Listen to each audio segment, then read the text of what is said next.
dream fight in boxing, Canelo Alvarez and Terence Crawford, is finally taking place on September 13th at Allegiant Stadium in Las Vegas, Nevada. This is a very exciting fight. This is the fight to make in boxing, the biggest fight we have seen in boxing in the last 10 years since Floyd Mayweather fought Manny Pacquiao back in 2015. This is a really exciting fight. Looking forward to breaking down this fight and studying how this fight's going to play out with you all for the next 7 months. Yep, 7 months we got to wait. It's kind of amazing this fight's already been announced so far in advance. It's going to be at Allegiant Stadium. It's going to be the first ever boxing event in this stadium in Las Vegas, about 65,000 people. A lot of tickets to sell. Huge production that, Riyadh Season is going to put on here at Allegiant Stadium in Las Vegas. It's going to be really exciting. Interesting thing to note, Canelo Alvarez typically fights every May and September for as long as I can remember, right? He fights every Cinco de Mayo weekend, every Mexican Independence Day weekend. It does not seem like that will change. It seems like Canelo Alvarez will be taking a fight in May, probably against William Skull, and so that way he can become two-time undisputed champion, someone that Canelo Alvarez is a big favorite against. He no longer has that IBF belt. He gets that IBF belt back. Canelo Crawford for undisputed at 168 gives Canelo the opportunity to become the first man in boxing history to become a three-division undisputed champion and really make history and cement himself as probably top 5 to 10 boxer of all time. Terence Crawford, 41-0 in his career, very skilled boxer, pound for pound number one fighter of the last 10 years. I think it's easy to say that. He kind of took that mantle from Floyd Mayweather when Floyd, was retired. Terence Crawford has had a phenomenal career. He has beaten the likes of Sean Porter, Errol Spence, Madrimov, lot of solid boxers.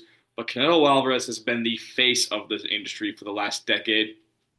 Canelo Alvarez has had a remarkable resume. He's beaten 19 former champions. That's third most of all time, behind Floyd Mayweather and Manny Pacquiao. Canelo Alvarez has a fantastic resume. He has fought several great fighters. Jermell Charlo, Gennady Golovkin 3 times, Caleb Plant, Floyd Mayweather, Dmitry Bivol. Those are 2 guys that beat him, but still experienced with 2 dominant fighters in the ring.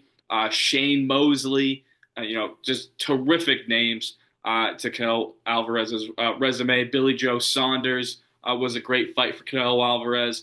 He has a lot of great wins in his career. He has a much stronger resume than Terence Crawford. And in breaking down this fight for you, it kind of reminds me a lot of Sugar Ray Leonard and Marvin Hagler. We have one of the best pound-for-pound fighters that we have seen in quite some time, the more skilled fighter, come up in weight to challenge a indestructible champion, a powerful champion, but an aging champion. And that's something that we saw with Marvin Hagler a little bit right before that he fought Sugar Ray Leonard, someone who slowed down just a little bit. And Sugar Ray Leonard saw that, and that's why he came out of retirement. He didn't want to fight Marvin Hagler. Marvin Hagler was running through everybody. He wanted to wait until he saw that Marvin Hagler was slipping just a little bit. And that's when Sugar Ray Leonard made his move and went up to middleweight and challenged Marvin Hagler. And Terence Crawford, obviously, he's not just waiting for Canelo Alvarez to slow down. This is just when this fight's been able to take place. This is when Terence Crawford is at a place in his career where he can have one final payday to go out and ride into the sunset and make up for the money that he didn't really get with Top Rank and Bob Arum throughout his career. They just never really were able to promote Terence Crawford as the incredible talent that he was. And really, it's been the last 2 fights with Errol Spence and Madrimov, with Riyadh Season, Turki Al-Sheikh, that Terence Crawford was able to make life-changing money. And now he's going to be able to make the most money that he will ever make in his career against Canelo Alvarez on September 13th at Allegiant Stadium. And he has the opportunity to go down as one of the top 5 to 10 boxers that we have ever seen. And what an opportunity this is for Terence Crawford. For Canelo Alvarez, he is expected to win here. The pressure is on him to perform against Terence Crawford. He is the bigger man. He is the stronger man. People have think that Terence Crawford has this opportunity here to defeat a aging Canelo Alvarez. Canelo Alvarez is only 34 years old, but Canelo Alvarez has been a professional boxer for nearly 20 years now. He has over 65 fights to his name, and he is looks like he's slowed down a bit since Caleb Plant. In 2021, he hasn't knocked anyone out since Caleb Plant. That's about 6 fights ago now. And he lost to Dimitri Bivol. But Canelo Alvarez hasn't slipped all that much. I do think he has slipped a little bit. I don't think he is the same as he was in 2021 when he won Ring Fighter of the Year, but he is still an incredible fighter. And we are giving Terence Crawford a lot of credit, rightfully so, for being this high IQ fighter, this intelligent boxer, the more skilled boxer, and how skills pay the bills, and that's why he's going to win this fight. Canelo Alvarez has a lot of skills as well. Canelo Alvarez has displayed a tremendous amount of skill throughout his career. A very good defensive fighter, like Terence Crawford. Dimitri Bivol threw 700 punches in that fight with Canelo Alvarez, and he only landed about 21% of his punches in that fight. Canelo Alvarez slipped a lot of punches. He is, very good defensively, very good head movement, and for Terence Crawford to win this fight, the only thing that we have seen beat Canelo Alvarez, besides Floyd Mayweather in his career, is Dimitri Bivol throwing at a very high volume, as well as evading Canelo Alvarez's punches and blocking punches with his arms. That's not going to go very well for Terence Crawford. If he's blocking punches with his arms here, right, Canelo's just going to hit his arms. And this is not power that Terence Crawford has ever felt in his career before. He's never fought someone who hits as hard as Canelo Alvarez. Canelo Alvarez is one of the best punchers in boxing for the last 10 to 15 years.